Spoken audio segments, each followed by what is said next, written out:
Commercial sex workers, जिसको कई बार prostitution भी कहा जाता है, प्रोस्टिट्यूट्स भी कहा जाता है, या फिर हिंदी भाषा में वेश्यावृत्ति कहा जाता है, उसकी वजह से सेक्सुअल समस्याएं कैसे हो सकती हैं, इस बारे में बात करता हूँ। कुछ दिन पहले मैंने एक यंग पेशेंट देखे थे, काफ़ी कम एज थी, 23-24 साल के थे, और जब मैंने उनसे हिस्ट्री ली, समझने का प्रयास किया कि कैसे समस्या डेवलप हुई, तो उन्होंने मुझे बोला कि वो 2-3 साल पहले फ़र्स्ट टाइम जब उन्होंने लाइफ में सेक्स किया तो वो दोस्तों के साथ कहीं चले गए थे, इस प्रकार का रेड लाइट एरिया जिसको बोला जाता है, जहाँ पे प्रोस्टिट्यूशन होता है, वेश्यावृत्ति होती है, और वो बड़े अनकम्फर्टेबल से थे, उनको लग रहा था कि सही नहीं कर रहे हैं, लेकिन दोस्तों के यहाँ चले गए। जब गए अंदर कमरे में तो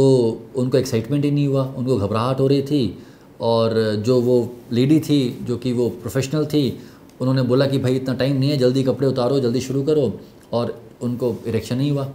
तो उस लड़की ने, जो प्रोस्टिट्यूट थी, जो कमर्शियल सेक्स वर्कर थी, उन्होंने एक और कमेंट कर दिया कि तुम में तो कोई दिक्कत लग रही है, तुमको तो इरेक्शन ही नहीं आ रहा है, तनाव ही नहीं आ रहा है, और तुम्हारा तो लिंग भी छोटा दिख रहा है, और तुमसे नहीं हो पाएगा कुछ भी। तो ये सुन के बाहर आ गए, दोस्तों से कुछ बताया नहीं, बहुत शर्म आ रही थी, बट उसके बाद बस वो बात दिमाग में चलती रही कि उसने ऐसा बोल दिया। उनके मन में ये भी आया कि ये तो प्रोफेशनल है, इनको तो पता है, ये तो बहुत लोगों के साथ सेक्स करती हैं, तो इनको तो बहुत एक्सपीरियंस है, इन्होंने जो बोला वो सही बोला होगा, और वो दिमाग और बैठती चली गई। दिन भर अपने आप को चेक करने लगे, बार बार पोर्नोग्राफी देखते और मास्टरबेशन करने का प्रयास करते, और देखते कि इरेक्शन आ रहा है कि नहीं आ रहा, और उनको दिखा कि इरेक्शन ठीक से नहीं आ रहा है। जितना ज़्यादा मास्टरबेशन करने का प्रयास किया, जितना पोर्नोग्राफी देखने का प्रयास किया, इरेक्शन उनको लगा ही नहीं। एक बार फिर अपने आप को चेक करने के लिए कहीं और चले गए, और वहाँ पे भी ऐसा ही हुआ, इरेक्शन नहीं हुआ, और फिर इनके मन में बैठ गया, और फिर वहाँ से एक सिलसिला शुरू हो गया, जहाँ पे इनको ये यकीन हो गया कि इनको इरेक्टाइल डिस्फंक्शन है। कभी कभी सुबह उठते थे तो मॉर्निंग इरेक्शन मिलता था, कभी कभी मास्टरबेशन में भी इरेक्शन मिलता था, लेकिन वो बात इतना घर कर गई थी दिमाग में, जो प्रोफेशनल ने बोली थी, कि इनको पक्का हो गया था कि इनको इरेक्टाइल डिस्फंक्शन है।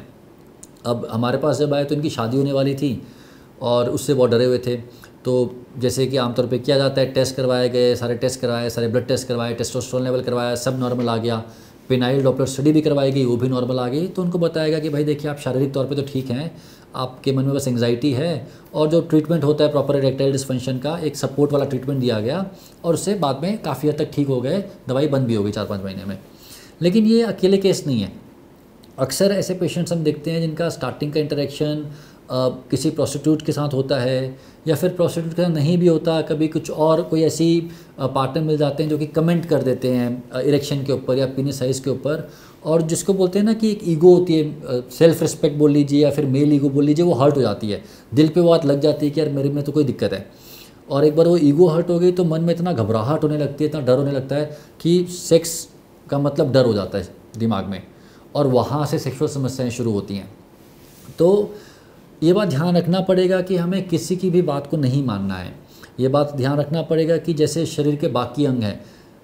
जिसमें कभी कभी दिक्कत हो सकती है, कभी आपके सिर में भी दर्द होगा, कभी आपका पेट भी ख़राब होगा, कभी आपके बाकी शरीर में भी दर्द होगा, लेकिन इसका मतलब ये तो नहीं कि एक बार दर्द हुआ तो हम बीमार हो गए। वैसे ही सेक्स को लेके भी कभी कभी सेक्सुअल समस्या आती हैं। अगर आपका मन नहीं है, या फिर आपके मन में घबराहट है, या फिर आप कंफर्टेबल नहीं है, तो इस प्रकार की दिक्कतें हो सकती हैं। उसका मतलब ये नहीं कि आपको कोई सेक्सुअल समस्या हो गई और आप अपना पूरा मन की शांति ख़राब कर लें।